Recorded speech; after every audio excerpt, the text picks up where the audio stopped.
Some bonds run deeper than blood, and for Sergeant Tom Givens, that bond was with Bailey, the golden retriever who had saved his life more times than he could count. After 8 years together through war zones and lonely nights, Tom could see the gray creeping into Bailey's muzzle, and it broke his heart knowing their time was running short.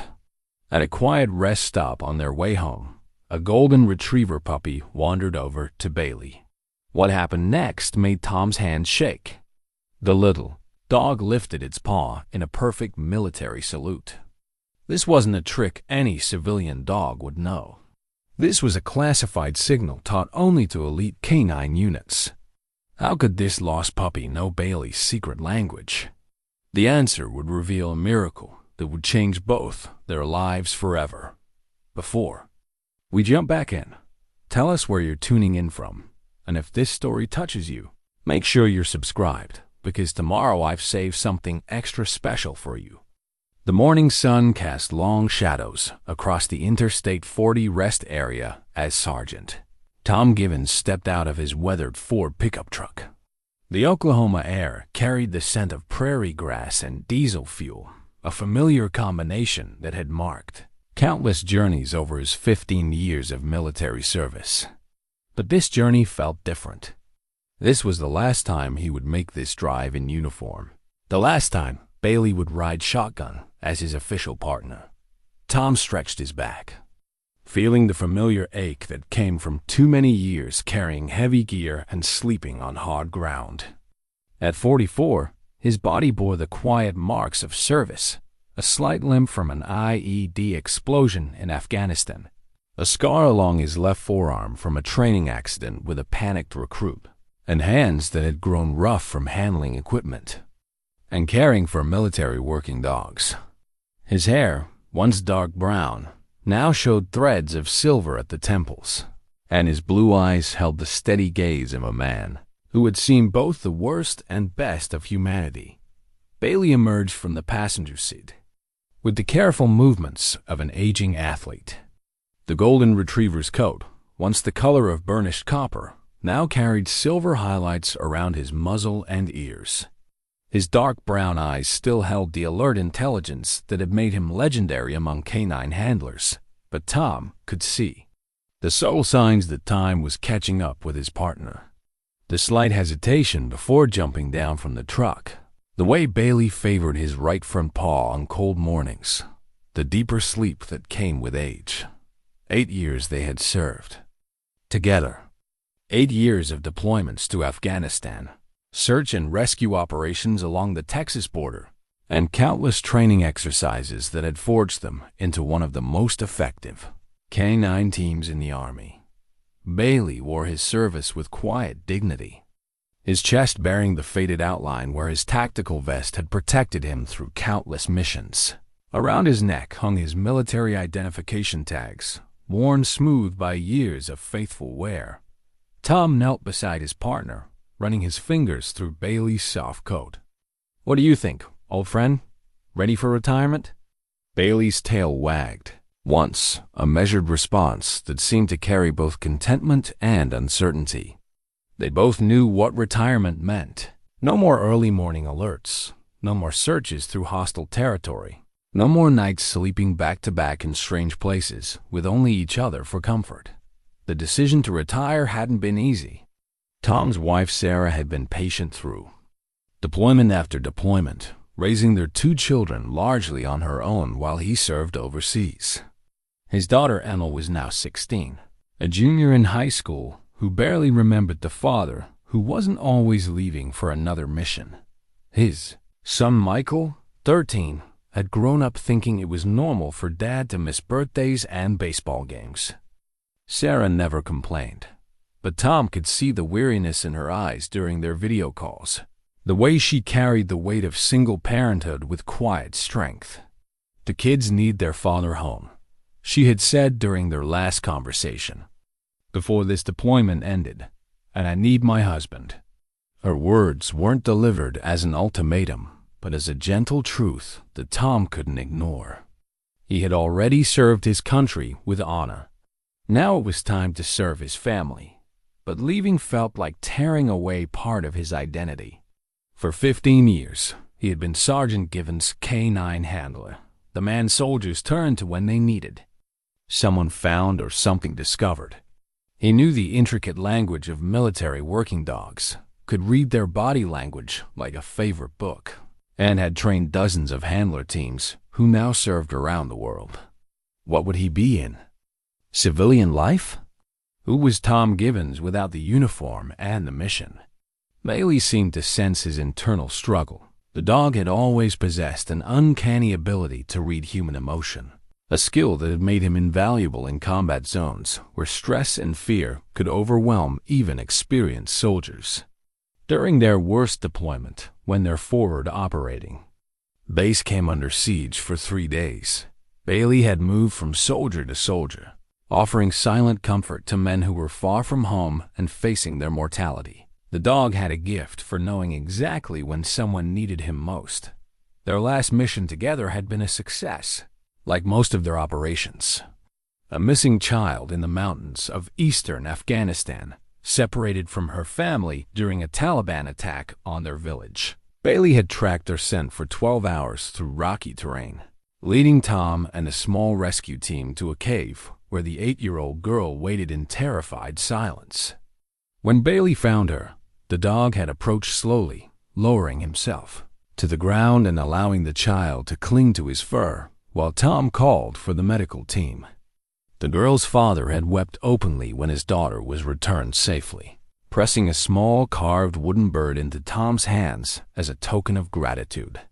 That carved bird now sat on the dashboard of Tom's truck, a reminder of why the work mattered. But it also represented the weight of responsibility that came with the job, the knowledge that lives often hung in the balance of a dog's nose and a handler's decisions. Tom wasn't sure he had the energy for that weight anymore. Wasn't sure. Bailey did either. The rest stop around them hummed with the quiet activity of travelers, stretching their legs and refueling for the road ahead. A family with young children played on the small playground while their parents watched from a nearby picnic table. An elderly couple walked slowly along the perimeter sidewalk, the woman's hand resting gently on her husband's arm. Truck drivers checked their loads and studied their route maps, planning the miles ahead. Tom pulled out his phone and scrolled through the messages that had accumulated during their drive. Text from Sarah asking about their expected arrival time. Email from his soon-to-be former commanding officer confirming the retirement paperwork. Message from his brother inviting them to a family barbecue next weekend. The first one Tom would be able to attend in 3 years. But mixed with these routine communications were other messages that gave him pause. Requests from private security, companies offering lucrative contracts overseas, inquiries from law enforcement agencies looking for experienced K-9 handlers, an invitation to speak at a military working dog conference in Colorado. The transition to civilian life, it seemed, didn't necessarily mean the end of his expertise in the field. Bailey wandered to a nearby patch of grass, sniffing with the methodical thoroughness that had made him so effective at detecting explosives and tracking human scent. Even in retirement, his instincts remained sharp. Tom watched his partner work, marveling at the precision and focus that still defined the dog's approach to the world. Bailey had been bred for this work, selected from a line of golden retrievers known for their intelligence, loyalty, and exceptional scenting ability. Retirement would be harder on Bailey than on Tom, because the dog had no concept of a life without purpose. The afternoon sun climbed higher, warming the pavement and bringing out the complex scents that Bailey found so fascinating. Tom checked his watch. They had made good time on the drive from Fort Carson, but he didn't want to rush this last journey together. There would be plenty of time for civilian schedules and routine obligations in the weeks ahead. Today, he wanted to savor the simple pleasure of traveling with his partner, of watching Bailey explore new territory with the curiosity that had never dimmed despite years of service. A group of young National Guard soldiers sat at a nearby picnic. table, their desert camouflage uniforms marking them as members of a unit probably heading to or returning from training. They looked impossibly young to Tom, their faces unmarked by the particular weariness that came with deployment experience. One of them, a specialist with sergeant stripes, nodded respectfully when he noticed Tom's uniform and rank insignia. "Afternoon, Sergeant," the young soldier said, standing as Tom approached. "At ease," Tom replied with a smile. "Y'all heading home or heading out?" "Just finished 2 weeks at Camp Gruber," the specialist answered. "Engineering training. First time for most of us." Tom nodded, remembering his own first training exercises. The mixture of excitement and nervousness that came with learning new skills and testing himself against unfamiliar challenges. "How'd it go?" "Good, Sergeant." "Real good. We learned a lot about route clearance and explosive detection." The young soldier's eyes moved to Bailey, who had wandered over to investigate these new humans. "Is that a working dog?" "Retired as of yesterday," Tom said, feeling the strange combination of pride and sadness that came with those words. "Bailey here has been detecting explosives for 8 years. He's seen more action than most soldiers twice his age." The young soldiers gathered around, their faces lighting up with the enthusiasm that military working dogs always seem to inspire. Bailey, ever the professional, allowed their attention with patient dignity while keeping one eye on Tom for guidance. These young men represented the future of military service, the next generation who would face challenges Tom could only imagine. Some of them would serve in peaceful times, others would face conflict and danger. All of them would need the skills and wisdom that came only through experience. As Tom watched Bailey interact with the young soldiers, accepting their respectful attention while maintaining his dignified bearing, he felt a familiar tug of purpose. There was something profoundly satisfying about passing on knowledge, about helping the next generation understand the responsibilities and privileges of service. Maybe retirement didn't have to mean the end of contribution. Maybe it could mean a different kind of service, one that honored both his family commitments and his professional expertise. The afternoon stretched ahead of them, promising more miles of highway and the eventual reunion with family that Tom both anticipated and approached with quiet apprehension. Change was never easy, especially change that involved leaving behind an identity that had defined him for so long. But as he watched Bailey move among the young soldiers with patient grace, Tom began to think that perhaps the next chapter of their lives together might hold possibilities he hadn't yet considered. Tom was saying goodbye to the young National Guard soldiers when Bailey's posture changed. The golden retriever's head lifted, his ears perked forward, and his entire body shifted into the alert stance that Tom had learned to read like a telegraph. Bailey had detected something, and his focused attention was directed toward the far edge of the rest area, where a line of pine trees provided shade for the walking trail. "What is it, boy?" Tom asked, though he already knew better than to question Bailey's instincts. In 8 years of partnership, the dog's alerts had never been false alarms. Bailey moved with purposeful steps toward the tree line, his nose working the air currents with professional efficiency. Tom followed, noting the familiar signs of his partner's concentration, the slight lowering of the head, the methodical pace that allowed for optimal scent collection, the tail held level with the spine that indicated serious focus rather than casual interest. Near a cluster of picnic tables shaded by towering pines, a small golden retriever puppy sat alone. The little dog appeared to be no more than 4 or 5 months old, with the fluffy coat and oversized paws that marked him as still growing into his adult proportions. His fur held the rich amber color of Bailey's younger days, and his dark eyes carried an intelligence that seemed unusual for such a young animal. Tom looked around for the puppy's owners, expecting to see a family searching frantically for their lost pet, but the immediate area was empty, except for an elderly couple walking slowly along the far perimeter of the rest stop. No one seemed to be looking for a missing puppy, and no vehicle showed signs of hasty departure. "Hey there, little guy," Tom said softly, approaching with the careful movements he had learned were necessary around unfamiliar animals. "Where's your family?" The puppy looked up at Tom with curious eyes, showing no fear or anxiety that might be expected from a lost animal. Instead, he appeared calm and alert, as if he had been waiting for exactly this encounter. Bailey approached more slowly, his professional demeanor shifting to something Tom had rarely seen, a mixture of recognition and what could only be described as paternal interest. What happened next made Tom's breath catch in his throat.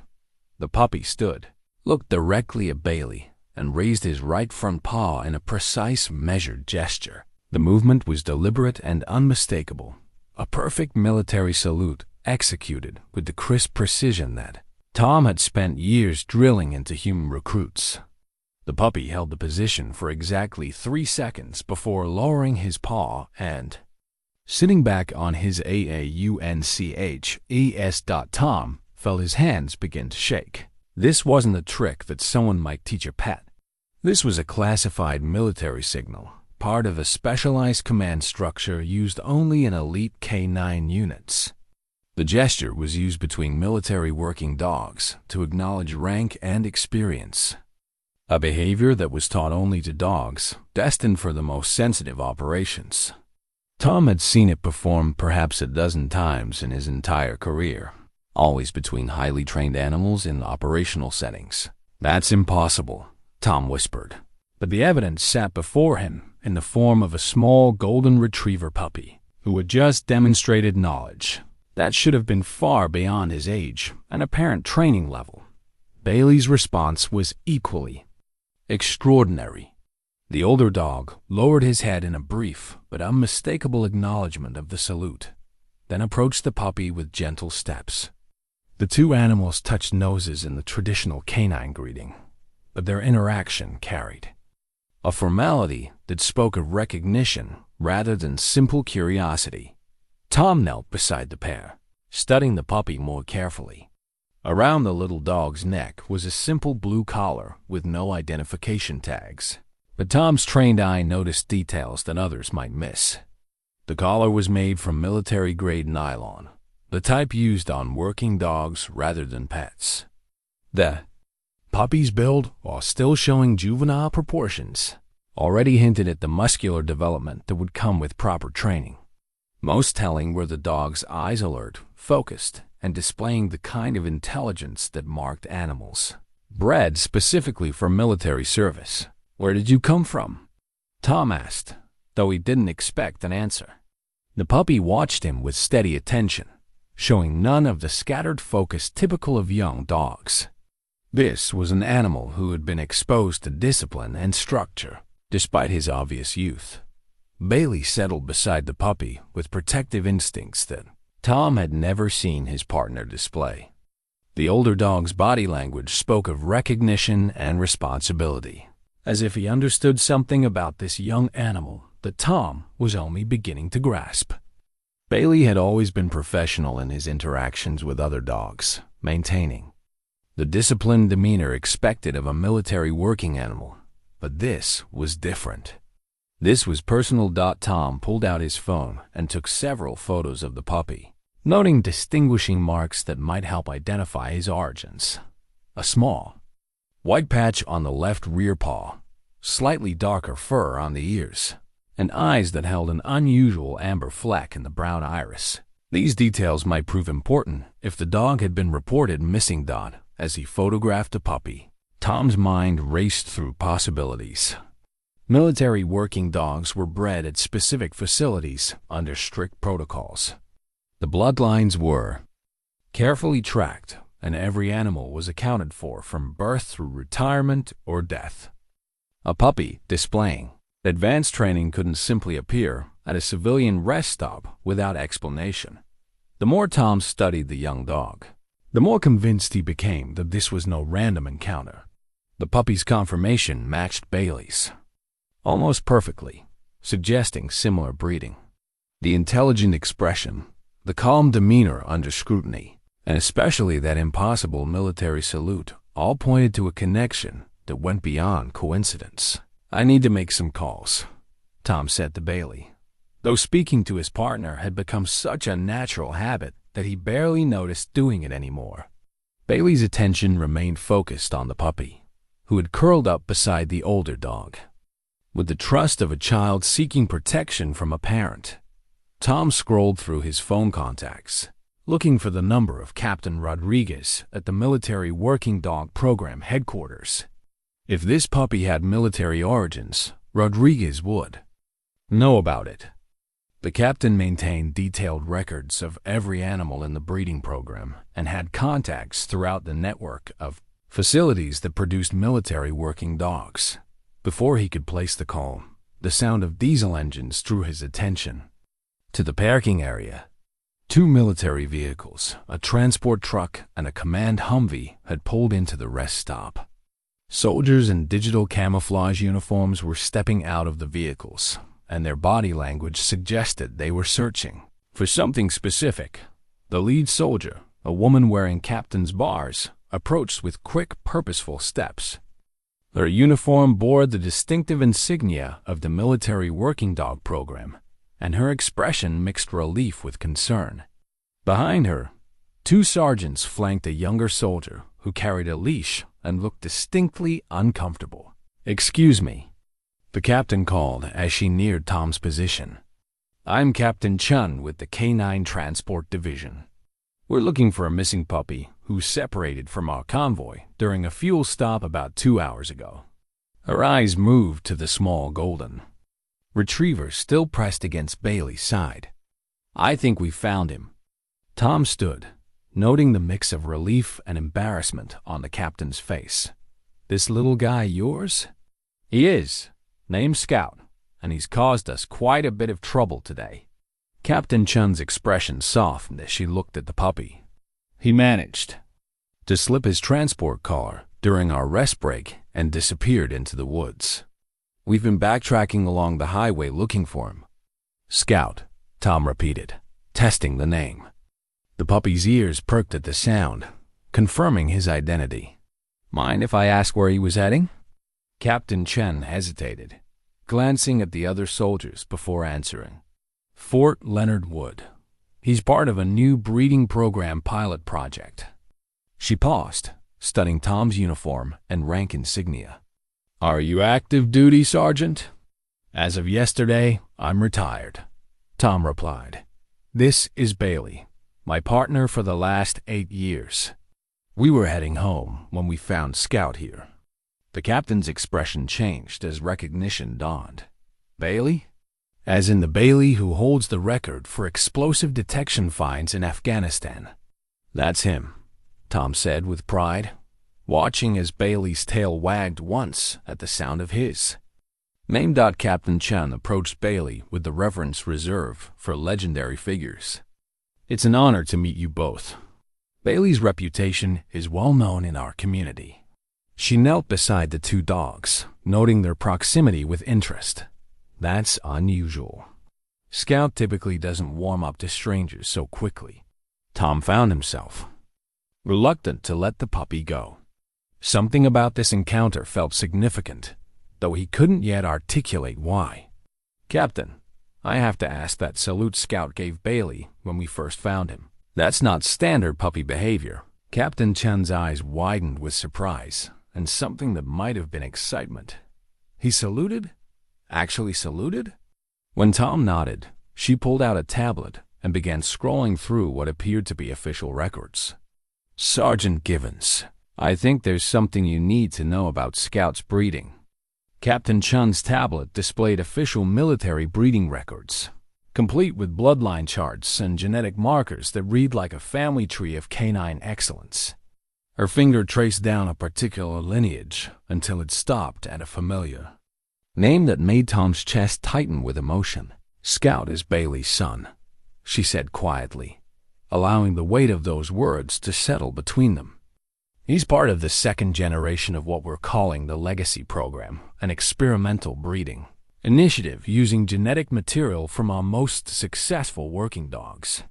Tom stared at the screen, seeing Bailey's registration number listed, as the sire for a litter born 4 months ago at the military breeding facility in Texas.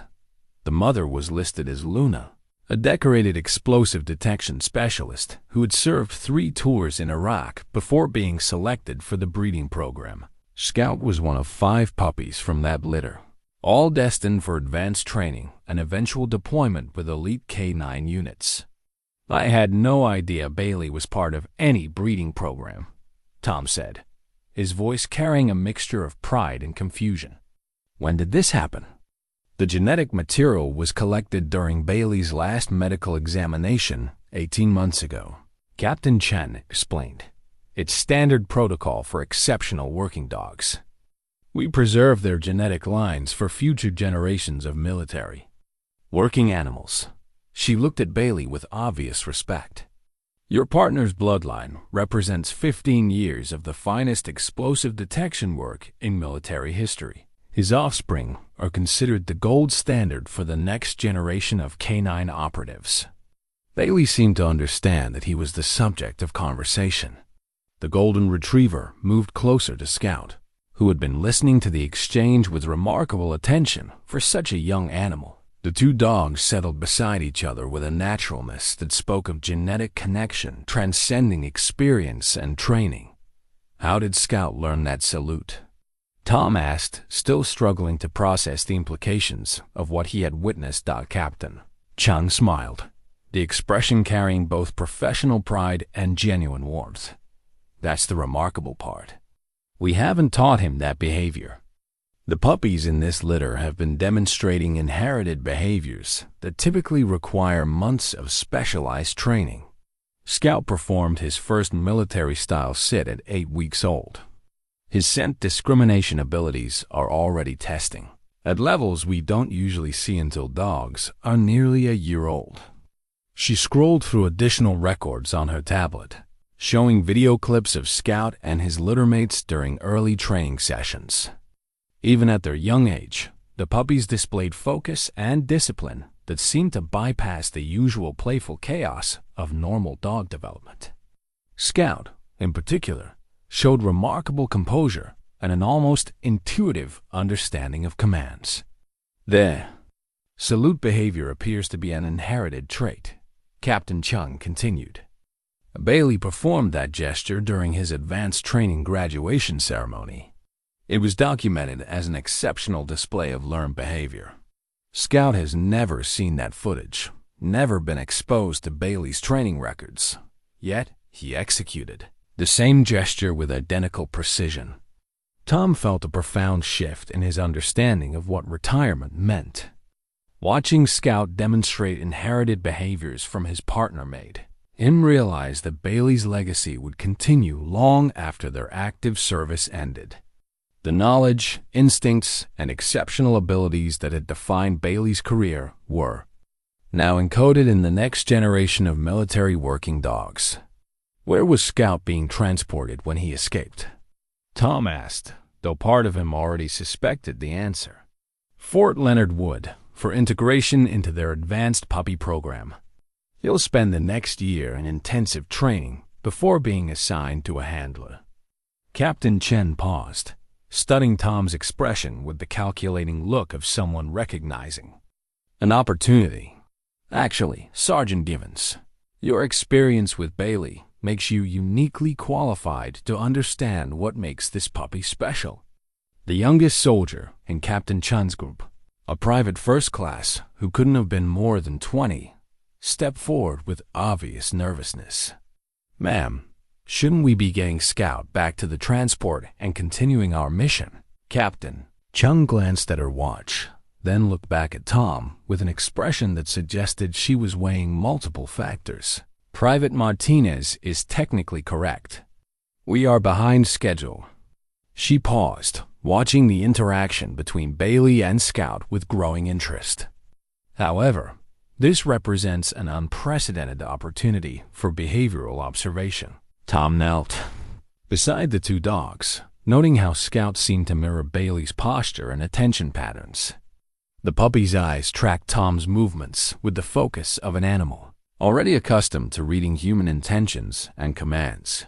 When Tom extended his hand, Scout approached with confidence rather than the typical puppy enthusiasm, offering his paw in a gesture that was both playful and formally correct. Has Scout been assigned a specific handler yet? Tom asked, an idea beginning to form in his mind. Not yet. The program is designed to match puppies with handlers based on compatibility assessments that won't begin for another 6 months. Captain Chun's tone suggested she was leading towards something specific. However, the ideal situation would be to pair Scout with someone who understands his genetic background and inherited capabilities. Bailey moved closer to Tom, pressing against his leg in the familiar gesture that had always indicated the dog's desire for attention or reassurance. But this time, the contact felt different, more like a statement than a request. Scout observed this interaction and mimicked Bailey's position on Tom's other side, creating a moment of symmetry that felt almost ceremonial. "Captain," Tom said. Slowly, "What exactly are you suggesting?" "The Legacy program needs experienced handlers who can work with dogs displaying advanced inherited behaviors.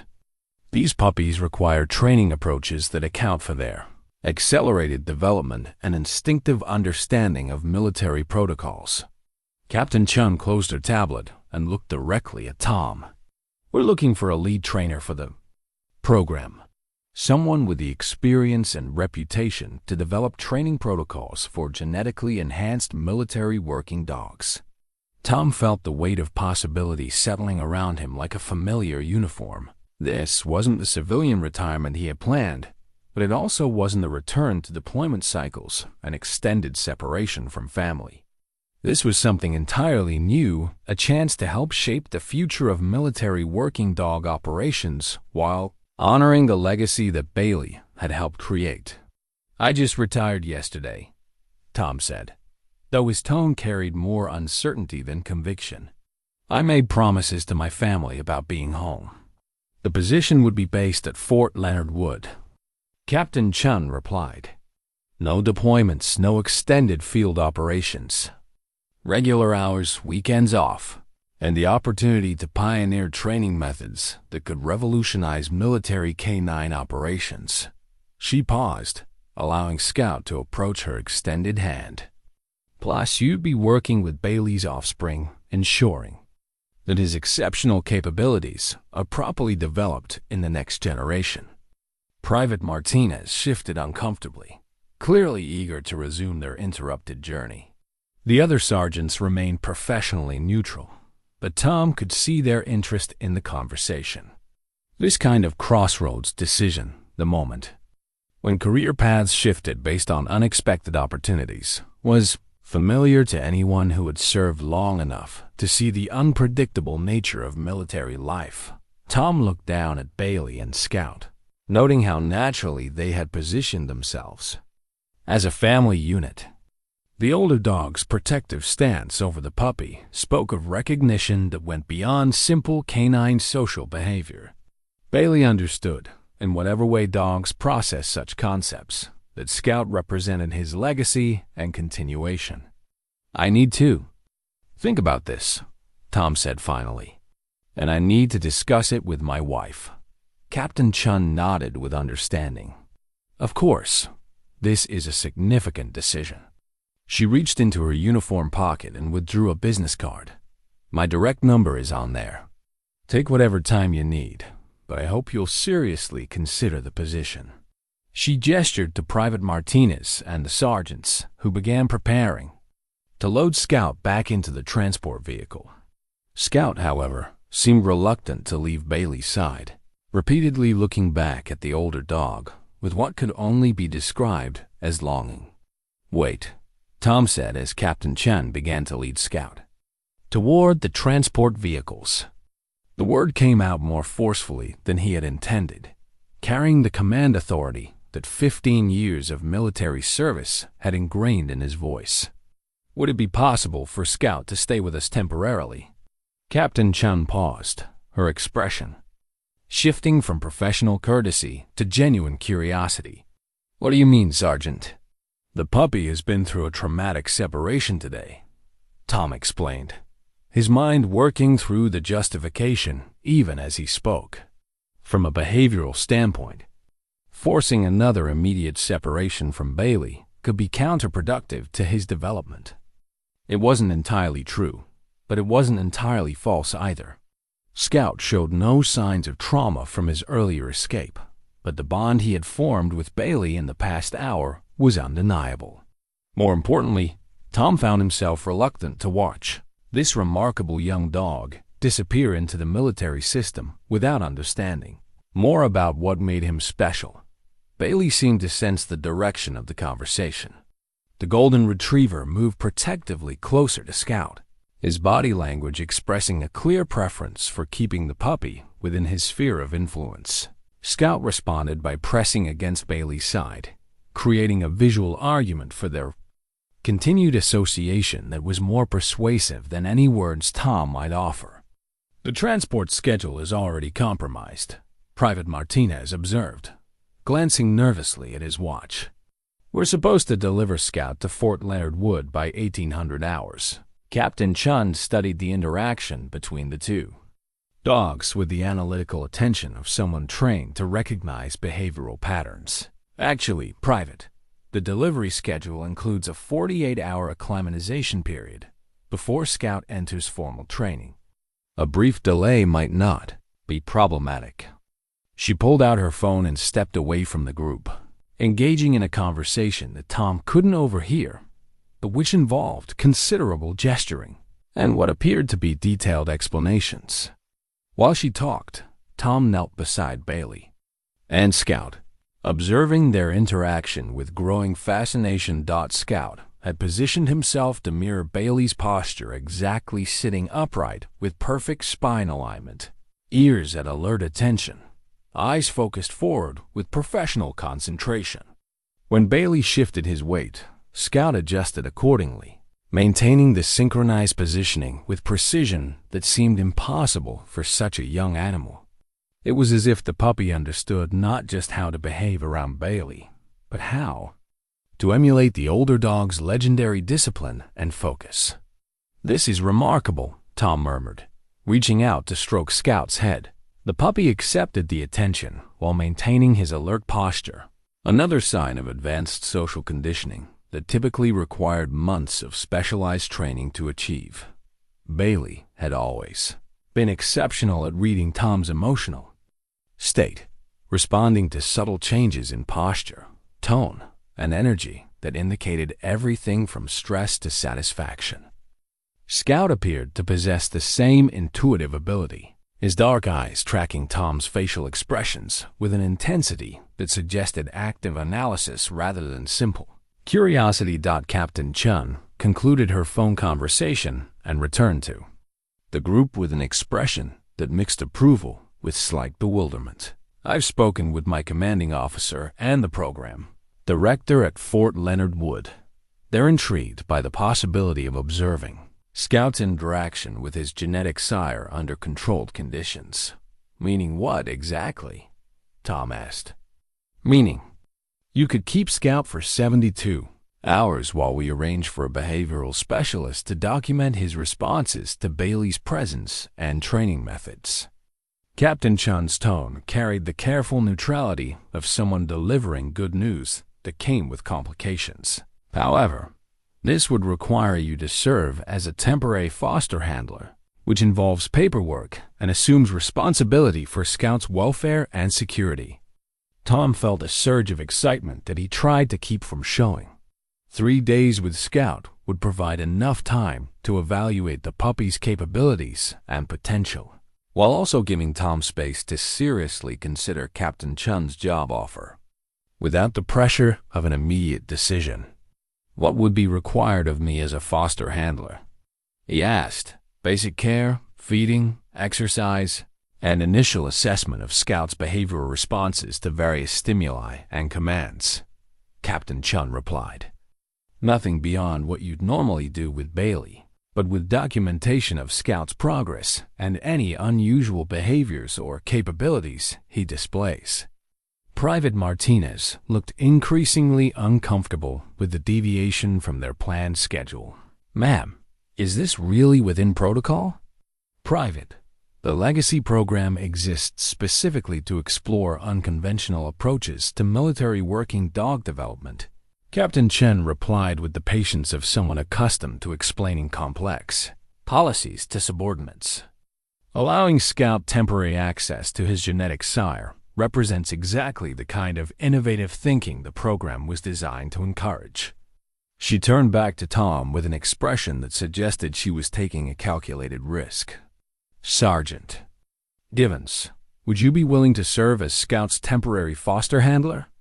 This would give you time to consider the training position while providing valuable data about inherited behavioral patterns in military working dogs. Tom looked down at Bailey and Scout, noting how the older dog had positioned himself as a clear guardian and mentor to the puppy. Bailey's decision was obvious. He wanted Scout to stay. The question was whether Tom was prepared to complicate his planned retirement with an unexpected responsibility that might fundamentally change his future. I'll need to call my wife, Tom said finally. This isn't the kind of decision I can make without discussing it with my family. Of course, Captain Chun agreed. Take all the time you need. Tom walked several steps away from the group and dialed Sarah's number, his heart racing as he prepared to explain how a simple rest stop had evolved into a potential career opportunity. The phone rang twice before Sarah's familiar voice answered, with the warmth that had sustained him through 8 years of deployments and uncertainty. Tom, is everything okay? You're not supposed to be home for another 4 hours. Everything's fine, Tom replied, then paused to consider how to explain the morning's events. Actually, everything's more complicated than fine. I need to tell you about something that happened at our rest stop. He could hear Sarah's slight intake of breath, the sound she made when preparing to receive news that would require adjustment and understanding. Over 15 years of marriage to a military man, she had learned to recognize the tone that preceded unexpected changes in plans. Okay, she said simply. Tell me. Tom spent the next 10 minutes explaining Scout's appearance, the revelation of his relationship to Bailey, Captain Chun's job offer, and the possibility of fostering Scout for 3 days while making a decision about their future. He tried to present the information objectively, but he could hear his own excitement creeping into his voice as he described Scout's remarkable capabilities and the potential significance of the Legacy program. Sarah listened without interruption, asking only occasional clarifying questions that demonstrated her understanding of both the opportunity and its implications for their family's plans. When Tom finished his explanation, she was quiet for a long moment before responding. Bring him home, she said finally. Bring Scout home for the 3 days, and we'll figure this out together. The paperwork for Scout's temporary fostering took 45 minutes to complete, during which Tom found himself signing documents that felt more significant than routine administrative forms. The custody transfer agreement, behavioral observation, protocols, and emergency contact procedures all reinforced the reality that he was accepting responsibility for a military asset worth thousands of dollars and years of specialized breeding. Captain Chun supervised the process with thorough professionalism, ensuring that Tom understood both the privileges and obligations of his temporary custodial role. Scout would remain technically property of the U.S. Army, but Tom would have full authority over the puppy's daily care, training, and activity schedule for the next 72 hours. This is my personal copy of the K9 training manual that I've been developing for the Legacy program, Captain Chun said, handing Tom a thick binder filled with laminated pages and detailed protocols. It includes specific guidelines for working with genetically enhanced puppies, along with assessment criteria that might help you evaluate Scout's capabilities. Tom accepted the manual with the reverence due to professional documentation. The cover bore the official seal of the Military Working Dog Program, and a quick flip through the pages revealed comprehensive training protocols, behavioral assessment charts, and detailed explanations of inherited trait development in military working dogs. The most important thing to remember, Captain Chun continued, is that Scout may demonstrate capabilities that seem advanced for his age. Don't be surprised if he responds to commands he shouldn't know or displays behaviors that typically require months of conditioning. Scout had remained close to Bailey throughout the paperwork process, occasionally looking up at Tom as if seeking confirmation that the arrangements being made were acceptable. The puppy's calm patience during the administrative procedures struck Tom as another sign of his unusual maturity and social conditioning. Private Martinez and the two sergeants had loaded Scout's travel crate and food supplies into Tom's pickup truck, along with a comprehensive care package that included specialized puppy food, training treats, and medical records. The efficiency of the transfer spoke to the military's careful planning for contingencies, even unexpected ones like a puppy choosing his own temporary guardian. How do I contact you if Scout displays any concerning behaviors or health issues? Tom asked as Captain Chun prepared to depart. My direct number is programmed into this phone, she replied, handing him a military communication device. It's encrypted and has priority routing through military networks. If you encounter any problems, health, behavioral, or security-related, call immediately. The weight of responsibility settled more fully on Tom's shoulders as he realized the extent of trust being placed in him. Scout wasn't just any puppy. He represented years of research, careful breeding, and significant financial investment in the future of military working dog operations. Bailey had been watching the entire exchange with patient attention. But as the military vehicles prepared to leave, he moved closer to Scout in a gesture that seemed both protective and welcoming. The older dog's body language conveyed acceptance of the puppy as part of his pack, a decision that would profoundly influence Scout's integration into their temporary living arrangement.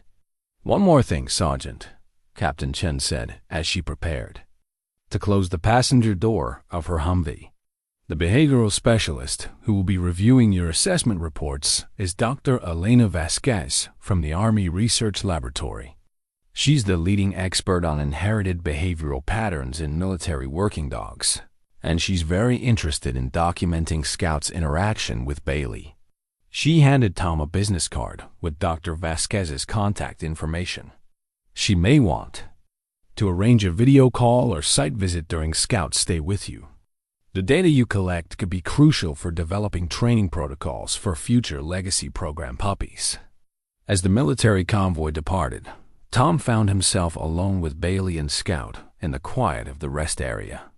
The afternoon sun had moved lower in the sky, casting longer shadows and creating the golden lighting that had always been his favorite time of day for working with dogs. The quality of light seemed to enhance their natural coloring and made it easier to read their body language and emotional states. Well, boys, Tom said, addressing both dogs with the inclusive tone he had learned to use when working with multiple animals. Looks like we're going to be a temporary pack for the next few days. Scout's response was immediate and surprising. The puppy moved to Tom's left side and sat in perfect heel position, matching Bailey's stance on Tom's right. The symmetry was striking an experienced military working dog, and his genetically enhanced offspring flanking their handler in identical professional postures. Tom knelt between the two dogs, struck by the profound sense of completion their formation created. Bailey had always been his partner, but Scout's presence added a dimension that felt like family expansion rather than simple addition. The puppy carried Bailey's genetic legacy while displaying his own emerging personality and capabilities. Let's see what you can do, Scout, Tom said, reaching into his pocket for the training treats that Captain Chen had provided. The puppy's attention immediately focused on Tom's hand with the laser-like concentration that marked exceptional working dogs. Tom started with basic commands, curious to see how Scout would respond to instructions he theoretically shouldn't. No, Scout said. The puppy was already sitting, but he shifted slightly to achieve more perfect posture alignment. His response suggested understanding that the command required optimization rather than initiation of behavior. Scout, stay. Tom stepped back several paces, watching as the puppy maintained his position with rock-solid stability. Most puppies Scout's age would struggle to remain stationary for more than a few seconds, but Scout held his stay command with the discipline of a dog months older and far more experienced. Scout, heel. Tom began walking toward his truck, and both dogs fell into step beside him with synchronized precision. Bailey's familiarity with the command was expected, but Scout's immediate understanding and execution of proper heel position demonstrated inherited knowledge that bypassed normal learning curves. As they reached the truck, Tom opened the passenger door and gestured for Bailey to jump up to his usual position.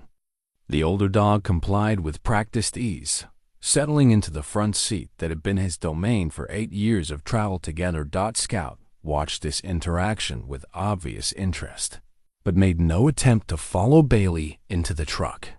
Instead, he sat beside the open door and looked up at Tom with an expression that seemed to ask for specific direction about his proper place in their traveling arrangement. Tom opened the rear door of the truck's extended cab and patted the back seat. Scout, up. The puppy jumped into the rear seat with athletic grace, immediately settling into a travel position that mirrored Bailey's front seat posture. Both dogs faced forward with alert attention, ready for whatever journey lay ahead. As Tom started the truck and pulled back onto the interstate, he caught glimpses of both dogs in his mirrors. Bailey maintained his usual vigilant observation of the passing landscape, while Scout divided his attention between watching the unfamiliar scenery and keeping track of Bailey's reactions to various stimuli. The drive home would take 2 more hours, providing time for Tom to process the morning's unexpected developments and prepare for the conversation with his family that would determine their future direction. Scout's presence in the truck felt natural despite their brief acquaintance, as if the puppy had always been part of their traveling routine. Behind them, the rest area where everything had changed grew smaller in the distance, but the implications of their encounter there would reshape the trajectory of all their lives in ways Tom was only beginning to understand. The first sign that Scout was extraordinary came 30 minutes into their drive home. Tom had been listening to a news report on the radio when Bailey suddenly shifted in the front seat, his posture changing from relaxed travel mode to focused attention. The older dog's nose lifted slightly, testing air currents that carried scents through the truck's ventilation system. From the back seat came a soft whimper, not distress, but the vocalization military working dogs used to alert their handlers to significant scent detection. Tom glanced in his rearview mirror to see Scout sitting upright with intense concentration, his small head turned toward the driver's side window. "What is it, boys?" Tom asked, though years of experience had taught him to trust his dog's alerts, even when he couldn't identify the source of their concern. Bailey's response confirmed the validity of Scout's detection. The veteran dog moved to full alertness, his body language indicating recognition of a familiar type of threat or target. Tom had seen this reaction countless times during their deployments. Bailey had identified something that required investigation. Tom checked his mirrors and began looking for a safe place to pull over. They were traveling through a stretch of rural Missouri, where the interstate cut between farmland and scattered patches of forest. Traffic was light, and the shoulder provided adequate space for a safe stop. As Tom eased the truck onto the shoulder, both dogs maintained their focused attention on something outside the vehicle. Scout's behavior was particularly remarkable. The 4-month-old puppy was displaying the same disciplined alertness that had taken Bailey months of intensive training to master. "Scout, show me," Tom said, using the command that directed working dogs to indicate the source of their detection. He had no expectation that Scout would understand the instruction, But the puppy's response shocked him. Scout moved to the rear window and placed his nose against the glass, pointing with textbook precision toward a cluster of trees about 50 yards from the highway. His indication was clear, steady, and maintained with the professional composure that marked elite detection work. Bailey confirmed Scout's assessment by moving to the passenger window and assuming his own indication posture, both dogs now pointing toward the same location with unwavering certainty. Tom's combat instincts engaged automatically. Two dogs simultaneously indicating potential threats demanded immediate attention and careful response. He reached for the military phone Captain Chun had provided and considered calling for backup, but decided to investigate further before escalating the situation. "Stay," Tom commanded both dogs as he stepped out of the truck. The afternoon air carried the subtle scents and sounds of rural Missouri farm equipment in distant fields, the rustle of wind through corn crops, and the diesel exhaust from passing trucks. Nothing seemed obviously threatening or unusual, but Bailey and Scout maintained their alerts with unshakable conviction. Both dogs remained focused on the tree line, their body language indicating continued detection of whatever had originally triggered their response. Tom approached the area where the dogs were pointing, moving with the careful steps that years of explosive detection work had ingrained in his muscle memory. If the dogs had detected ordnance or hazardous materials, hasty movement could prove dangerous. 20 yards into the tree line, Tom discovered what had attracted the dog's attention. Hidden beneath a tarp and partially concealed by fallen branches was a cache of equipment that clearly didn't belong in rural Missouri farmland. Military-style backpacks, communication devices, and what appeared to be surveillance equipment were arranged with the careful organization of a temporary staging area. Tom's training kicked in immediately. This wasn't a random discovery. It was a potential security threat that required official response. The equipment appeared to be abandoned but recently used, suggesting that whoever had placed it there might return. He photographed the cache from multiple angles without disturbing anything, then retreated to his truck and called the number Captain Chun had provided. The call was answered on the second ring. "Captain Chun, this is Sergeant Givens. We have a situation that requires immediate attention." Tom explained the dog's alert behavior and his discovery of the equipment cache, providing GPS coordinates and detailed descriptions of what he had observed. Captain Chun's response was immediate and professional. "Sergeant, you need to clear the area immediately and maintain a safe distance until security personnel arrive. I'm dispatching a team to your location, and I'm also notifying local law enforcement and federal authorities." Within minutes, Tom could see emergency vehicles approaching from both directions on the interstate. State police, federal agents, and military security personnel converged on the scene with the coordinated efficiency of a well-rehearsed response. Protocol. As Tom watched the professional teams secure the area and begin their investigation, he was struck by the implications of what had just occurred. Scout, with no formal training and only 4 months of life experience, had detected a potential security threat with the same accuracy and reliability as Bailey, one of the most decorated detection dogs in military history. Agent Sarah Martinez from the FBI approached Tom's truck as the investigation continued. "Sergeant Givens, I need to ask you some questions about how your dogs detected this cache." Tom explained the sequence of events, emphasizing Scout's remarkable performance and the coordinated nature of both dogs' alerts.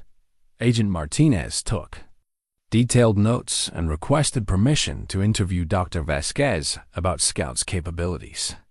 "What you've discovered here appears to be a surveillance post used to monitor military vehicle movements along this section of interstate," Agent Martinez explained.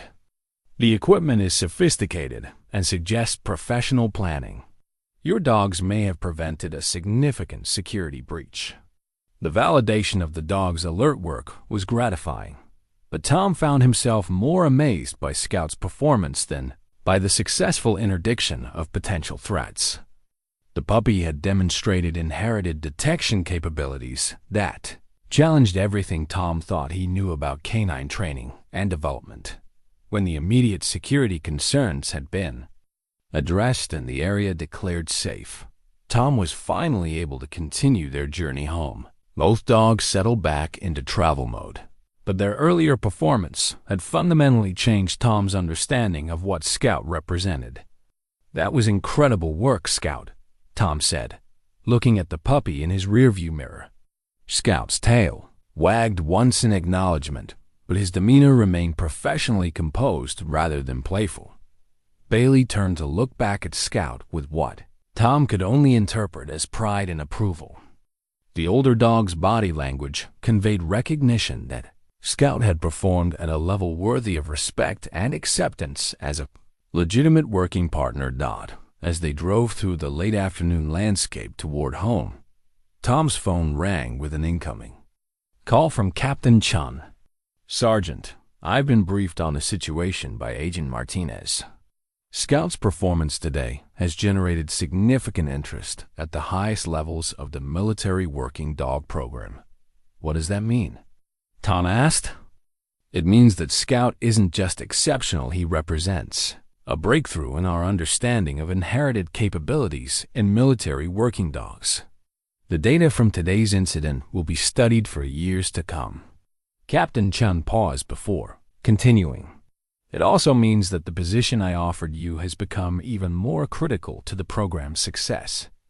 Tom felt the weight of opportunity and responsibility settling around him like a familiar burden. Scout's demonstration of inherited detection abilities had transformed a simple job offer into something approaching a mission of national importance. "Captain, I need to discuss this with my family before making any commitments." "Of course, Sergeant. But I hope you understand that Scout's performance today has proven that the legacy program isn't just an experimental concept. It's the future of military working dog operations. And you're uniquely positioned to help shape that future." As Tom ended the call and continued driving toward home, he realized that the next 72 hours would determine not just his own future, but potentially the direction of military working dog development for generations to come. Tom's house sat on 2 acres of wooded land outside Springfield, Missouri, a deliberate choice that provided space for Bailey to run and privacy for a family that valued quiet over convenience. The long gravel driveway wound through oak and maple trees that Sarah had insisted they preserve when they bought the property 8 years ago, creating a natural buffer between their home and the demands of the outside world. As Tom's truck rounded the final curve, he could see Sarah waiting on the front porch with their children. Emma, now 16 and tall like her mother, stood with the careful posture of a teenager, trying to appear mature while managing curiosity about her father's unexpected passenger. Michael, 13 and perpetually in motion, bounced slightly on his toes with the barely contained energy that characterized boys his age. Sarah stepped down from the porch as Tom parked, her expression mixing welcome with the slight wariness that came from 15 years of military life's unpredictable complications. She wore jeans and a faded college sweatshirt, her blonde hair pulled back in the practical ponytail that had become her standard style during Tom's deployments. Bailey emerged from the truck with his usual dignity, immediately trotting to Sarah for the reunion that had become ritual after every trip. She knelt to embrace the golden retriever, running her hands through his coat while murmuring the welcome home, words that Bailey had learned to associate with the end of separation and the beginning of family time. Scout's exit from the truck was more tentative. The puppy had never seen a family home, never experienced the complex dynamics of civilian life, never navigated the expectations and boundaries that governed interactions outside military settings. He stayed close to the truck, watching the human greeting rituals with intelligent attention while waiting for guidance about his proper role. "So this is the famous Scout," Sarah said, approaching the puppy with the careful movements she had learned to use around unfamiliar animals. "He's beautiful, Tom.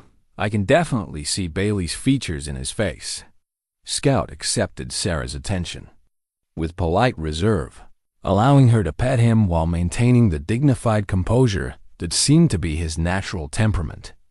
Emma and Michael approached more cautiously, their experience with Bailey having taught them to respect working dogs' need for space and proper introduction protocols. "Is he really Bailey's son?"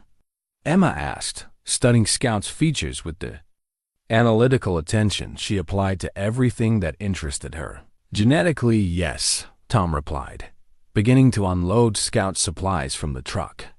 "But he's never met Bailey before today, so this is new territory for both of them." Michael, who had inherited his father's fascination with military equipment and procedures, was more interested in the specialized gear that came with Scout's care package. "What's all this stuff for? Is he really a soldier dog already?" "He's in training to become a military working dog," Tom explained. "But right now, he's just a very smart puppy who needs to learn how to be part of a family temporarily." The next 2 hours were devoted to integration and assessment. Sarah had prepared the guest bedroom as a temporary space for Scout, complete with sleeping area, food and water stations, and toys appropriate for a puppy his age. But Scout showed little interest in typical puppy activities, preferring to stay close to Bailey and observe the family's routines with focused attention. During dinner, both dogs settled beside Tom's chair with synchronized positioning that drew comments from the children. Scout's behavior was remarkably controlled for such a young animal. No begging, no restlessness, no attempts to explore or investigate his new environment beyond what was necessary for basic orientation. "He acts like a little soldier," Emma observed, watching Scout maintain perfect sit posture throughout the meal. "That's essentially what he is," Tom replied. "His entire genetic line has been selected for discipline, intelligence, and focus. What you're seeing is inherited behavior that would normally take months of training to develop." After dinner, Tom set up an impromptu training session in their backyard to demonstrate Scout's capabilities for his family. Using the protocols from Captain Chun's manual, he began with basic commands that Scout executed with precision that amazed everyone watching. "Scout, sit, stay down, heel, come." Each command was followed immediately with textbook execution. That would have been impressive from a dog twice Scout's age and experience level. But the real revelation came when Tom introduced scent detection exercises using training aids from Scout's equipment package. The puppy's performance was extraordinary. He located hidden objects with the speed and accuracy that had made Bailey legendary, displaying inherited abilities that seemed to bypass normal learning curves entirely. "This is incredible," Sarah said, watching Scout work with growing amazement. "He's like a little Bailey." "He's better than Bailey was at this age," Tom admitted. The genetic enhancement program has concentrated capabilities that used to emerge randomly. Scout represents years of selective breeding focused on creating the ideal military working dog. The family's evening routine proceeded with remarkable normalcy despite Scout's presence. The puppy adapted to household schedules and expectations with minimal guidance, seeming to understand intuitively what was required of him in different situations. When the children settled down to homework, Scout positioned himself where he could observe their activities without interfering. When Sarah worked in the kitchen, he stayed close enough to respond if needed, but far enough away to avoid being underfoot. Bailey's acceptance of Scout was complete and paternal. The older dog took responsibility for showing Scout appropriate boundaries and behaviors, correcting the puppy gently when necessary and providing reassurance during moments of uncertainty. Their interaction resembled the relationship between a veteran sergeant and a promising new recruit, respectful, purposeful, and focused on preparing the younger animal for future responsibilities. As the evening progressed, Tom found himself increasingly convinced that accepting Captain Chun's position would be the right decision for everyone involved. Scout's remarkable abilities deserved development by someone who understood their significance, and the Legacy program needed guidance from handlers with experience working with exceptional dogs. But at 11:30 that night, everything changed. The emergency phone Captain Chun had provided rang with the harsh urgency that military personnel learned to associate with crisis situations. Tom answered immediately, knowing that calls at this hour meant trouble. "Sergeant Givens, this is Colonel James Harrison, commanding officer of the Military Working Dog Program. We have an emergency situation that requires immediate assistance." "From your team?" "My team, sir?" Tom asked, confused by the terminology. "Bailey and Scout, Sergeant. We need both dogs for a critical search and rescue operation." Colonel Harrison's voice carried the clipped efficiency of a career officer dealing with time-sensitive crisis management. "A family of 4 is missing in the Ozark Mountains after their hiking trail was blocked by an unexpected rock slide. Local search teams have been working for 6 hours without success, and weather conditions are deteriorating rapidly." Tom felt his pulse quicken as combat instincts engaged. "Sir, Scout is only 4 months old and has no operational experience." "Sergeant, Scout's scent detection capabilities tested off the charts during today's security incident. The missing family includes 2 young children, and time is running out. We need every resource available, including dogs with exceptional tracking abilities." The colonel continued with details that made the situation's urgency clear. The missing family had been hiking an unfamiliar trail when the rock slide blocked their planned return route. They had approximately 4 hours of daylight remaining when rescue teams lost contact, and overnight temperatures in the mountains were forecast to drop into dangerous ranges for unprepared hikers. Local K9 teams have been working the area for hours, but the terrain is challenging and the scent trails are complicated by multiple hiking parties using the same trails over the past week. Colonel Harrison explained, "We need dogs with superior discrimination abilities who can distinguish the missing family scent from background contamination." Tom looked across the room at Bailey and Scout, both dogs now alert and watching him with the focused attention. That indicated their awareness that something significant was developing. Bailey's experience with emergency deployments was extensive, but Scout had never faced real operational pressure. "Sir, what exactly are you asking me to do?" "Report to the incident command post in 45 minutes with both dogs and full search gear. You'll be integrated into the search team as a civilian contractor with emergency authorization." The colonel paused before adding, "Sergeant, I know you retired yesterday, but this family needs the best K9 team available." "That's you, Bailey and Scout." Tom felt the familiar weight of responsibility settling around him. Military retirement, family obligations, and personal plans suddenly seemed less important than 4 missing people who needed help that only his team might be able to provide. "I'll be there, sir," Tom said, the response coming automatically, despite the complexity of what he was agreeing to undertake. As he ended the call and began gathering search equipment, Tom realized that the next few hours would test not only Scout's inherited capabilities, but also whether the bonds formed over a single day could withstand the pressure of their first real mission together. The drive to the incident command post took 35 minutes through winding mountain roads that grew progressively steeper and more treacherous as they climbed into the Ozark foothills. Tom's truck headlights cut through the darkness, illuminating forests that seemed to close in around them with each mile. Bailey and Scout rode in focused silence, both dogs seeming to understand that they were heading towards something serious and demanding. Sarah had helped Tom load his search gear with the efficiency born of 8 years of sudden deployments and emergency calls. She understood without explanation that this mission couldn't be refused, that somewhere in the darkness ahead, 4 people needed help that only her husband and his dogs might be able to provide. Her goodbye had been brief but intense, a kiss that carried 8 years of similar partings and the unspoken hope for safe return. The incident command post occupied a gravel parking area that had been transformed into a hub of organized urgency.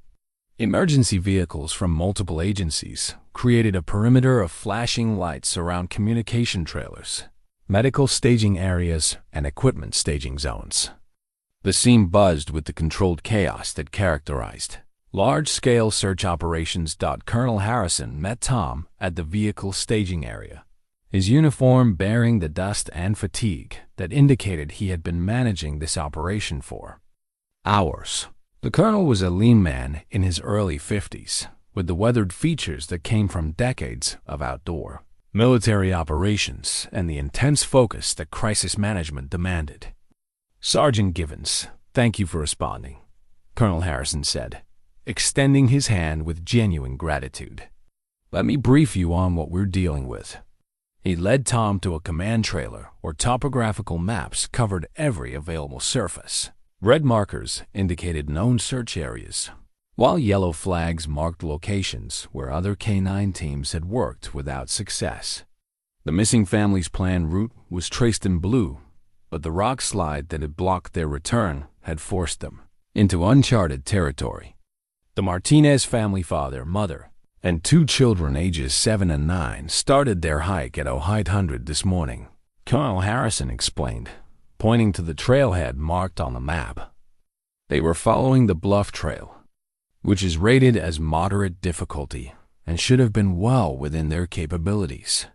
The planned route covered 6 miles of mountain terrain with moderate elevation changes and well-maintained trail markers.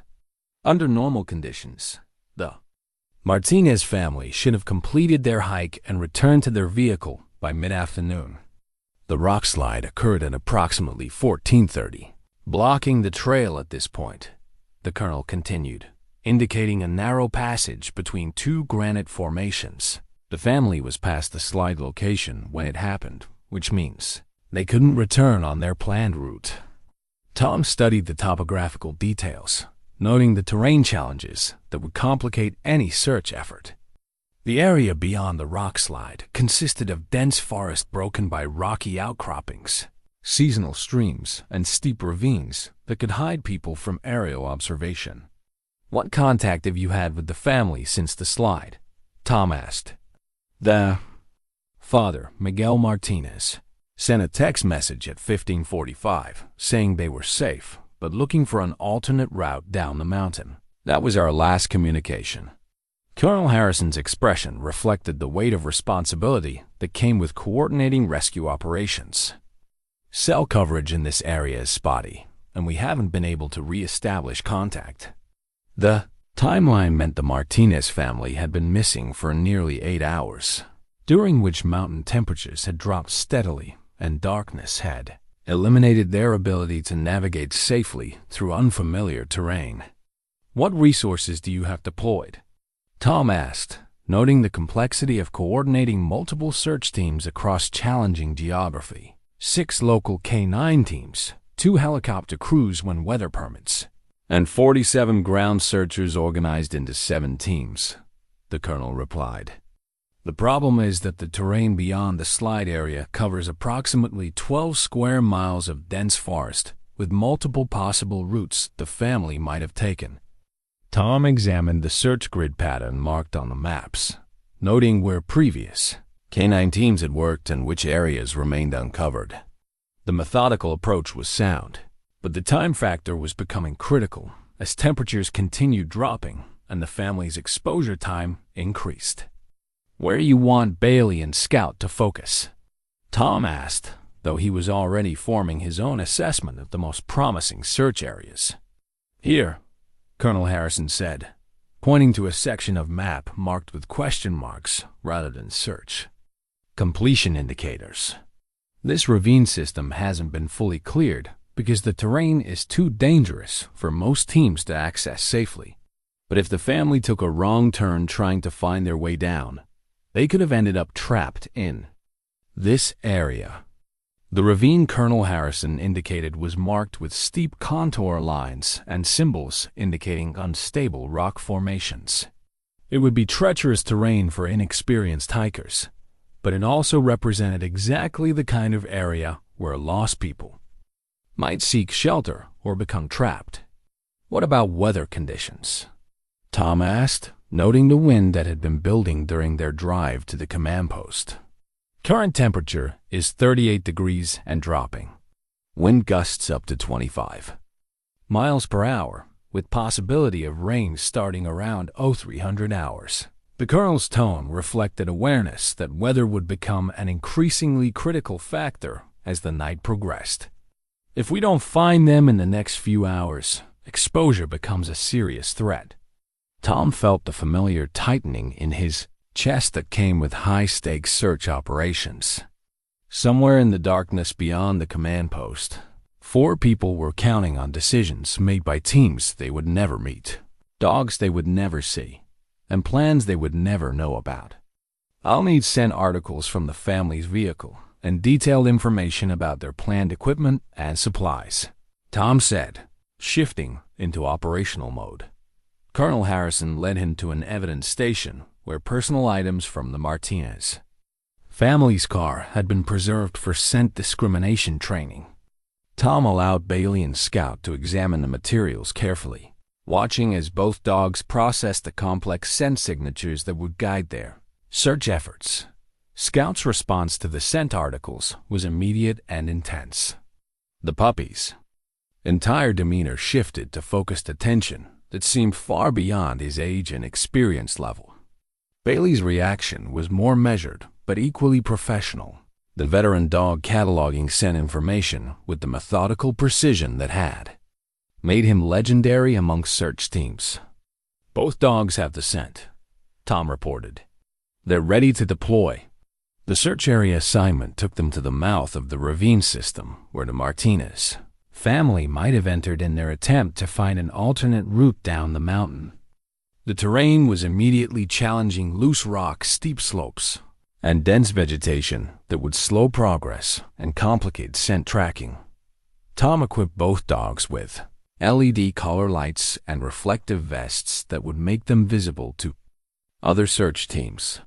His own gear included climbing rope, first aid supplies, emergency shelter materials, and communication equipment that would allow him to coordinate with the command post throughout the search. "Remember," Tom said to both dogs as they prepared to enter the search area, "we're looking for 4 people who need our help. Stay focused, stay safe, and trust your noses." Bailey's response was the professional attention that came with years of operational experience. Scout's response was equally focused, but carried an intensity that suggested the puppy understood the gravity of their mission, despite his lack of previous search experience. As they began their descent into the ravine system, Tom felt the familiar combination of confidence and apprehension that marked the beginning of serious search operations. Bailey's experience and Scout's remarkable abilities gave their team exceptional capabilities, but the terrain ahead would test every skill they possessed. The darkness seemed to swallow their lights as they moved deeper into the ravine, following scent trails that only the dogs could detect.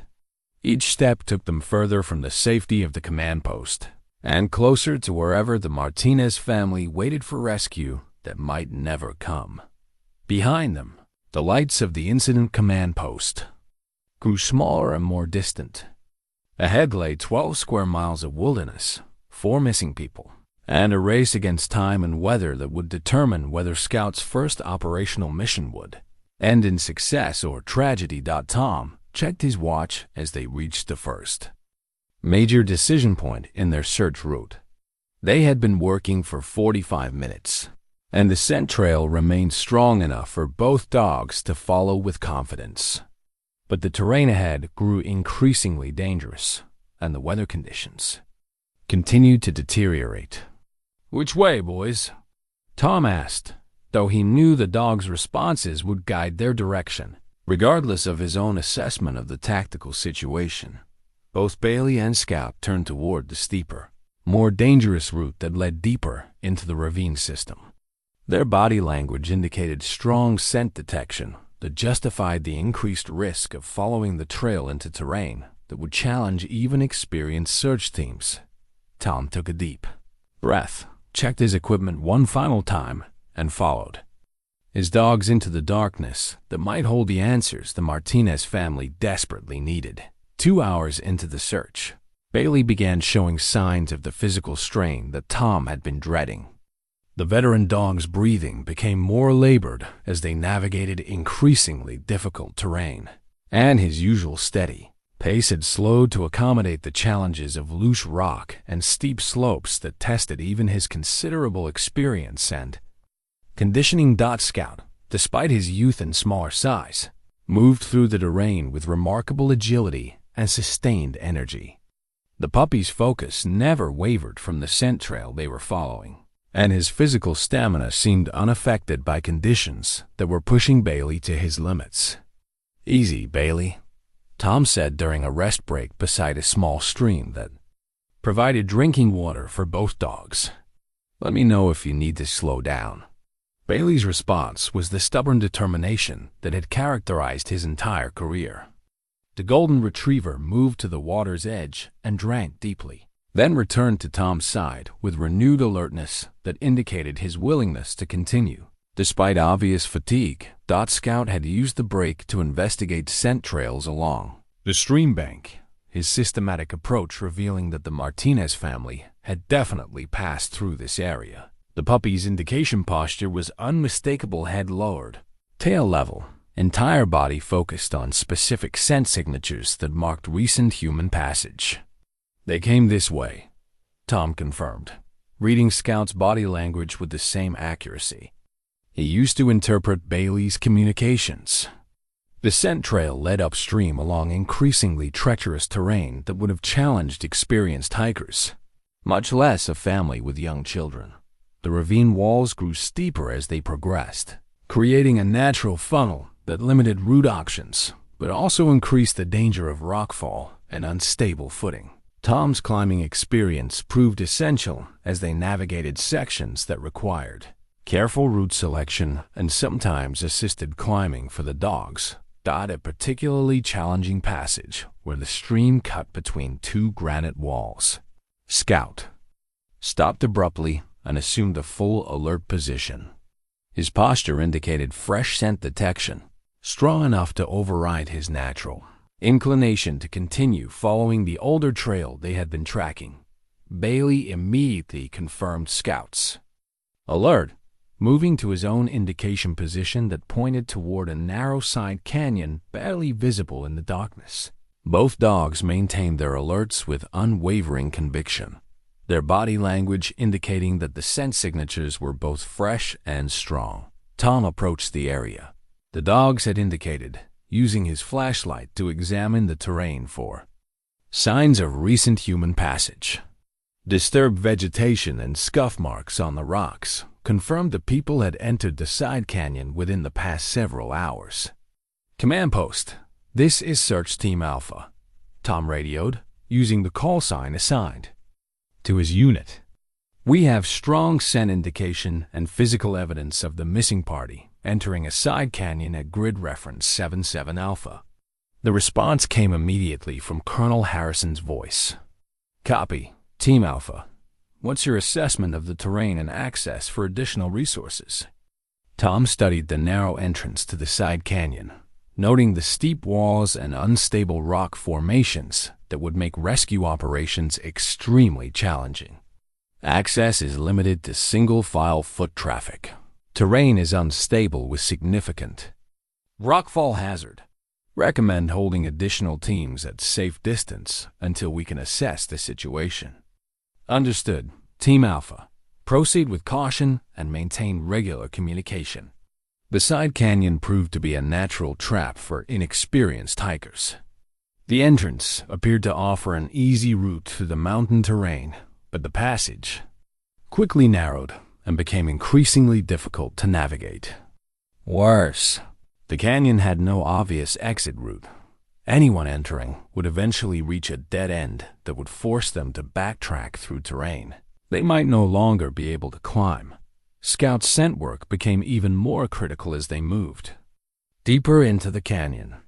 The puppy's ability to discriminate between old and fresh scent trails allowed Tom to follow the most recent path taken by the Martinez family.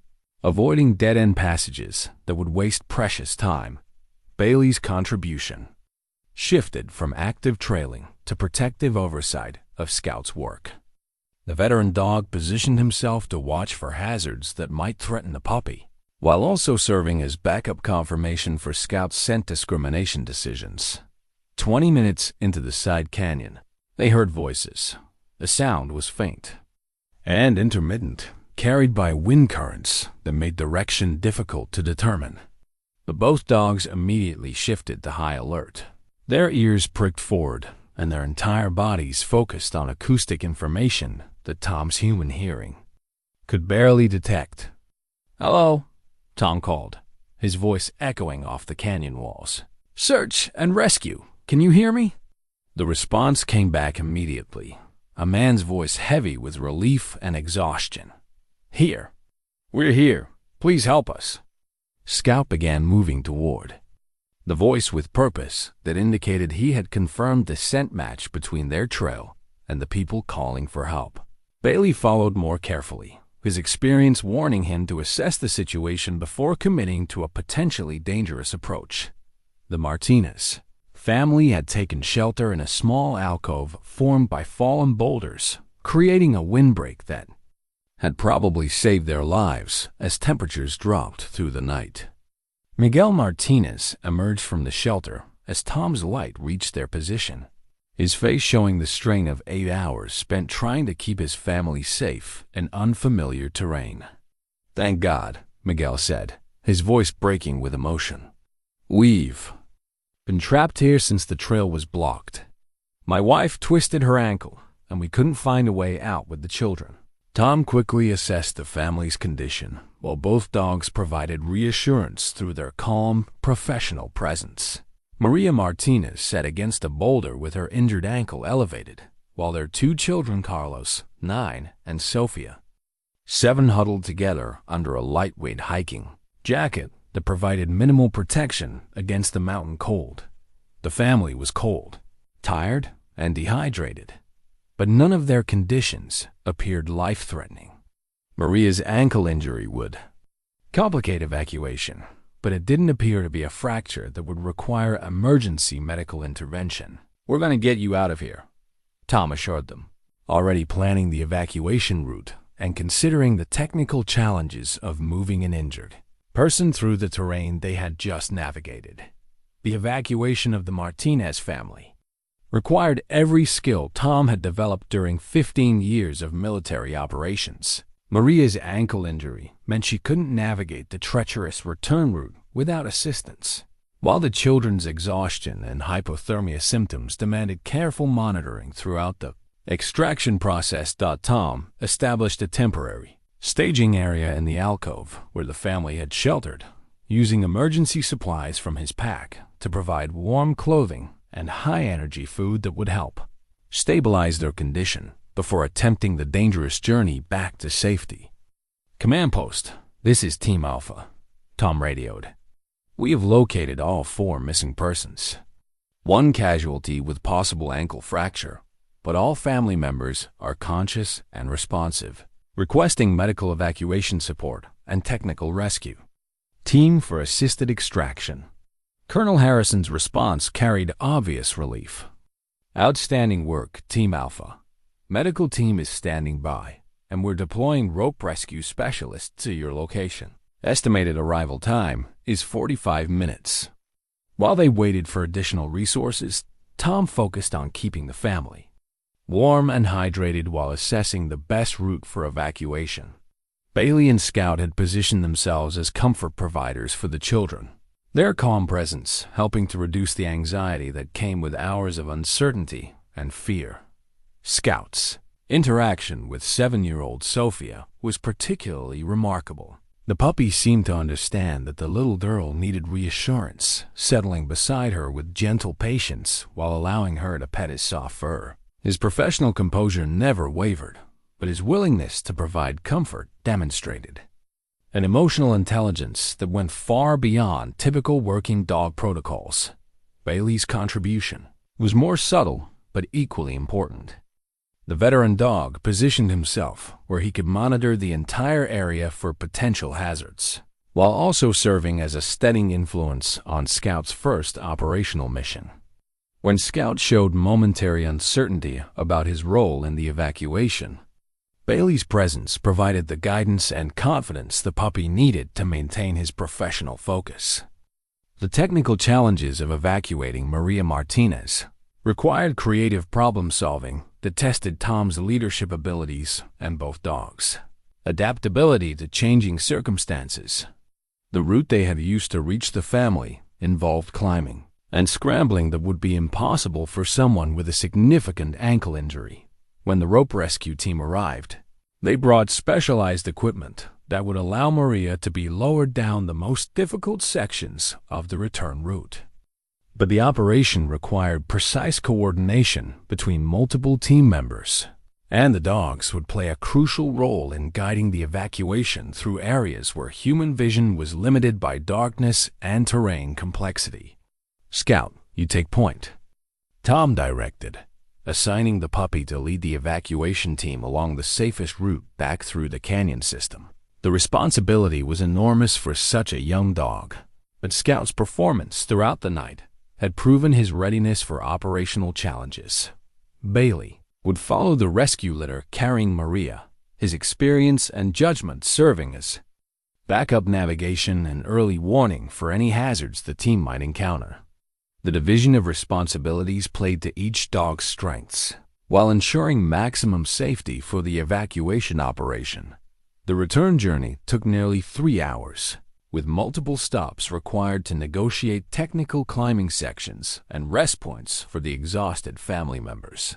Scout's route selection proved flawless, leading the team through the safest possible path while avoiding the dead-end passages and unstable areas that could have complicated or endangered the evacuation.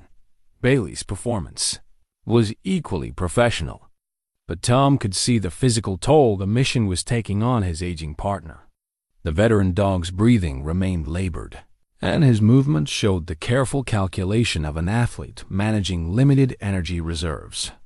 Despite his fatigue, Bailey never faltered in his responsibilities or showed any sign of wanting to quit before the mission was complete. Dawn, as they finally emerged from the ravine system and saw the lights of the incident command post in the distance, Tom felt the profound satisfaction that came with successful completion of a life-saving mission.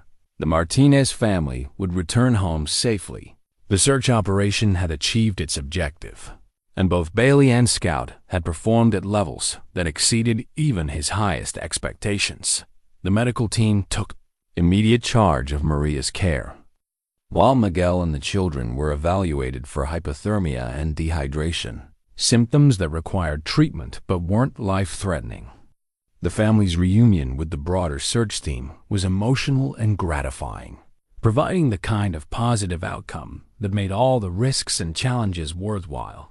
Colonel Harrison approached Tom as the medical evaluations concluded, and the family was prepared for transport to the local hospital for complete examinations. "Sergeant, that was exceptional work by your entire team." Bailey and Scout performed at a level that honestly surprised even me. "Thank you, sir," Tom replied, noting the exhaustion in Bailey's posture and the continued alertness in Scout's demeanor. Both dogs exceeded expectations, but I am particularly impressed with Scout's performance under operational pressure. "About that," Colonel Harrison said, his tone shifting to something more serious. "Scout's work tonight has generated significant interest from program leadership. Dr. Vasquez has been monitoring the situation, and she wants to discuss the implications of what we've observed." Tom felt a familiar tightening in his chest as he realized that Scout's exceptional performance had probably sealed decisions about both their futures that went far beyond the 3-day fostering arrangement he had originally agreed to accept. As dawn began to lighten the eastern sky and the Martinez family was transported to safety, Tom knew that his retirement from military service was officially over, and his new career in shaping the future of military working dogs was about to begin. 6 months later, Tom stood in the training yard at Fort Leonard Wood, watching Scout work with a precision and confidence that still amazed him daily. The puppy who had appeared at a highway rest stop had grown into a remarkable young dog whose capabilities continued to exceed every benchmark established for military working animals. The legacy program had expanded rapidly following Scout's performance during the Martinez family rescue, with funding and personnel that reflected the military's recognition that genetically enhanced working dogs represented the future of canine operations. Tom's position as lead trainer had evolved into something approaching program director, with responsibilities that included developing training protocols, selecting breeding pairs, and mentoring the next generation of handlers who would work with these exceptional animals. Bailey's role in the program was equally important, but carefully managed to account for his age and physical limitations. The veteran dog served as a mentor and demonstration animal for young dogs entering training, his presence providing stability and guidance that proved invaluable in developing the confidence and focus that marked exceptional working animals. Dr. Elena Vasquez had become a regular presence at the facility, documenting the inherited behavioral patterns that distinguished legacy program dogs from conventional military working animals. Her research was rewriting textbooks on canine genetics and training methodology, with implications that extended far beyond military applications. Scout scent discrimination abilities are testing at levels we've never documented in any dog, regardless of age or experience, Dr. Vasquez explained during her latest evaluation session. His performance suggests that genetic enhancement has compressed normal learning curves by factors that challenge our understanding of how dogs acquire and process complex skills. The data supported what Tom observed daily in Scout's training sessions. The young dog could distinguish between dozens of different explosive signatures, identify specific individuals from complex scent environments, and perform detection work in conditions that challenged even veteran teams. More remarkably, Scout seemed to understand the tactical implications of his findings, adjusting his indication behavior based on environmental factors and operational requirements. But Scout's most valuable contribution to the program wasn't his exceptional abilities. It was his role as a teacher for other dogs entering the legacy breeding line. The young dog possessed an intuitive understanding of how to communicate with other animals, demonstrating techniques and behaviors that accelerated their development in ways that human trainers couldn't replicate. Bailey's influence on Scout's teaching abilities was unmistakable. The older dog had passed on not just genetic capabilities, but wisdom and judgment that came only through experience.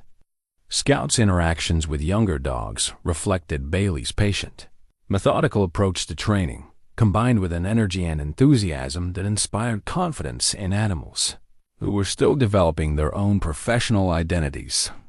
Tom's family had adapted to the changes in their lives with remarkable grace.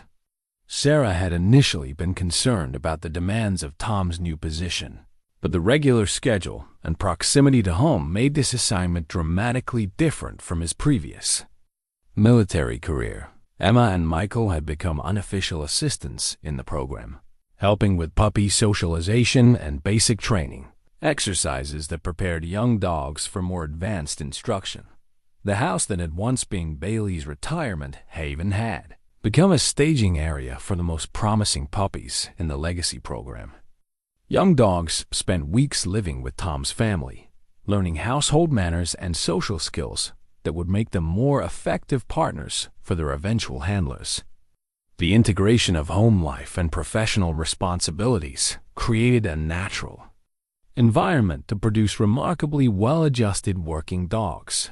On this particular morning, Tom was observing scout work with two new puppies from the latest legacy litter, a male named Ranger and a female named Echo, both displaying the enhanced capabilities that marked the program's success. Scout's patient instruction and demonstration of proper techniques showed his evolution from exceptional working dog to master teacher. Bailey watched the training session from his favorite spot in the shade, his presence providing oversight and approval that the younger dogs seemed to recognize and value. The veteran dog's health had stabilized over the past months, with regular veterinary care and reduced physical demands allowing him to age gracefully while remaining an active contributor to the program. Captain Chun, now Major Chun following her promotion, approached Tom with the morning briefing that had become their daily routine. The legacy program was producing results that exceeded everyone's expectations, with demand for genetically enhanced working dogs outpacing their ability to breed and train qualified animals. We've received requests from 14 different military units for legacy program dogs, Major Chun reported. The performance reports from teams already deployed are generating interest at the highest levels of military leadership. Tom nodded, feeling both pride and concern about the program's rapid expansion. Success brought opportunities, but it also brought pressure to maintain quality while increasing quantity, balance that would determine whether the legacy program fulfilled its potential or became another well-intentioned initiative that sacrificed excellence for efficiency. How Scout adapting to his expanded teaching responsibilities? Major Chun asked, watching the young dog work with Ranger and Echo. He seems to understand that his role is bigger than just being an exceptional working dog, Tom replied. It's like he knows he's responsible for passing on capabilities that could save lives and serve the country for generations. As if responding to their conversation, Scout paused in his training session and approached Tom with the focused attention that indicated he wanted to communicate something important. The young dog's body language suggested excitement rather than concern, and his eyes held the intelligent engagement that marked significant developments in his thinking. "What is it, Scout?" Tom asked, kneeling to Scout's level and noting the puppy's alert posture and sustained eye contact. Scout moved to the training area, where a new set of scent detection exercises had been prepared for the afternoon session. His investigation of the materials was methodical and professional, but his response indicated something beyond routine interest. The young dog's indication posture suggested he had identified a training opportunity that the human instructors had missed. Bailey rose from his resting place and joined Scout at the training area, the veteran dog's assessment confirming whatever Scout had discovered.